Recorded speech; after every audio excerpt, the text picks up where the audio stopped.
confined to the human world. A lot of breakthroughs that end up helping people start by helping animals. Here to explain some of the most amazing new technologies is our favorite vet. This is Dr. Ernie Ward. We love Dr. Ernie. You know, first, I suppose we should speak to the point that for some people, extreme treatments for an animal, well, they're controversial because they seem indulgent in some way. Myself, you know, Izzy's like my daughter. There's nothing I wouldn't do for her that I wouldn't do for a human. And I have a lot of friends that have been through very serious things with their animals just in the last several months. But let's speak to that issue overall.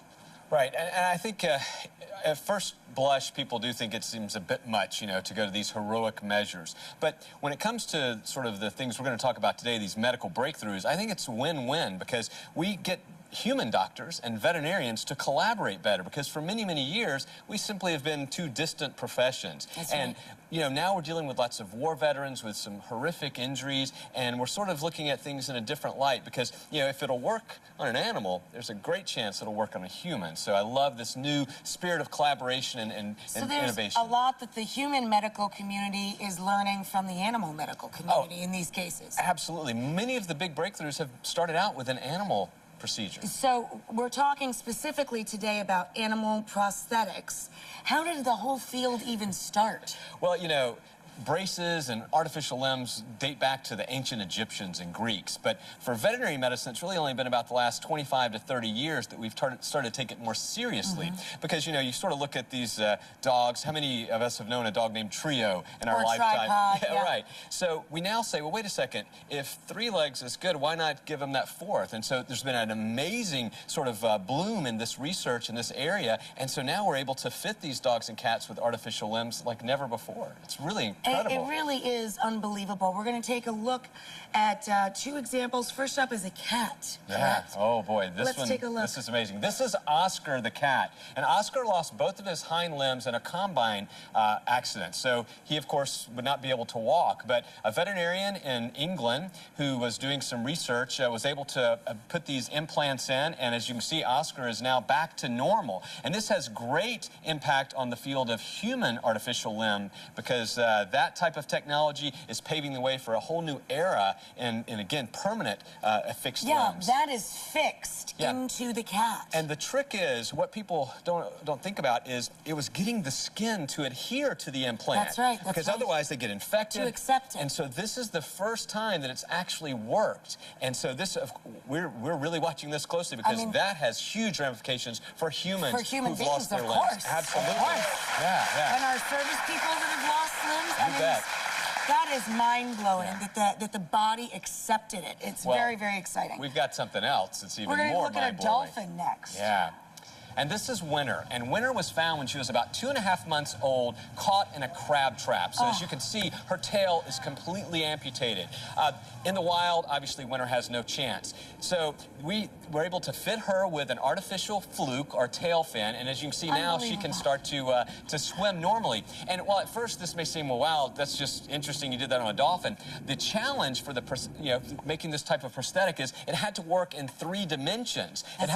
Whereas normally a human artificial limb would work in 1 plane of motion, this had to be acted on all 3 planes. Some amazing technology there, breakthroughs with silicons and plastics, but just making it work. And of course, Winter is an amazing success story. It's just fantastic. And that will lead, you know, to more lifelike limbs for humans. That technology is being exported today to help us. It's just remarkable, and it's such a beautiful story for such a beautiful creature for a dolphin. I mean, it's great. So we have a couple of animals that are joining us live in studio, right? Shall we go meet up with Gwen? I think we should meet Gwen. Gwen and Bill. Please welcome Gwen and Bill. Gwenny. Hi, Gwen. Oh, Gwenny, you look great. And this is Daddy. Daddy is Bill. Hi, Yes. Bill. Hi, Rachel. How are you? I'm doing good. Welcome. Thank you. And this is Elizabeth. Hi, Elizabeth. Hi, how are you today? Gwenny, how are you? Gwen, you look great. I love alpacas. They're so beautiful animals.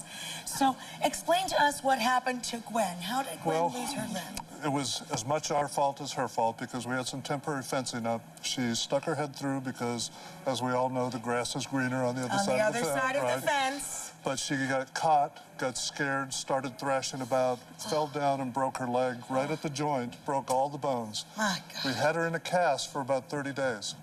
At the end of the 30 days, an infection had set in. But she showed no signs of giving up, so we said we had the usual choice. Do you put her down or do you amputate?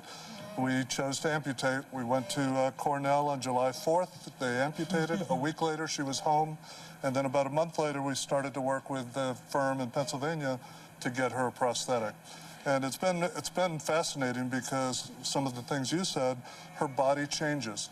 So we have 3 different legs we have to use with Gwen because as she got pregnant, her residual limb got more fluid, things like that. So we had to keep adjusting it for that process. And what happens when humans come and see Gwen? I heard that she's very inspiring for many humans. She is. Probably the most touching moment was a lady had just received her own prosthetic, and she had seen pictures of Gwen.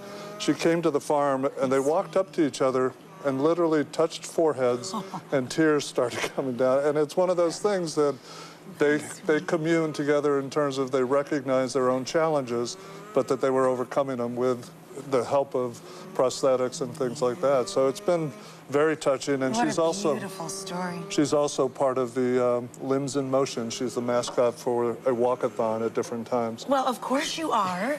Of course you are. So, Bill, who's she standing so close to there? That's Wawasino, her baby that was born May 3rd, and she had no problem delivering. He has been a member of the herd. He runs out to the pasture and then looks back for mom to see where she is. He's such a mama's boy. Look, he's kissing her leg.